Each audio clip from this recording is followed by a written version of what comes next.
beer. But this isn't your average red cup beverage. Three Floyds brews handmade crafts from everything from cherries to chocolate. And for one day each spring, they unleash a special product, Dark Lord. It's going to be a very, very thick, viscous beer. It's going to have a huge mouthfeel. It's going to have a lot of intense roasted flavors in it, almost like a little bit of umami, a little bit of some very dark caramel, a little bit of cocoa nibs, baker's chocolate, a ton of coffee. The event has grown in popularity over the years, and the 6,000 tickets to the 2011 bash sold out weeks before the event. It grew organically.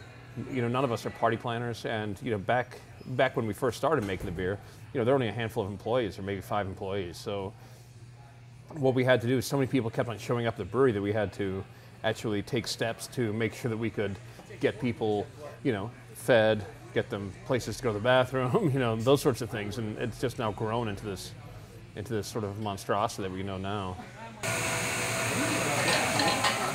Three Floyds produces more than 15,000 barrels of its unique beer each year, with seasonal releases that Struve says are in high demand.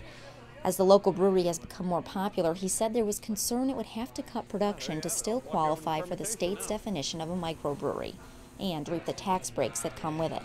It said that a microbrewery is 20,000 barrels, and now we're coming up rapidly upon that, and they said once you're no longer a microbrewery, you can't have a pub, you can't have a tasting room. And we got a lot of employees, you know, and we're generating a fair amount of revenue that equates into tax dollars for everybody. And I don't see why they would want to, in this current climate, why they would want to stifle a local business. Three Floyds was a vocal critic to the law, and as the largest microbrewery in the state, its employees went to Indianapolis to testify against it. Earlier this month, the State House and Senate voted to increase the 20,000 barrels per year limit. Now Struve says the company can continue to expand.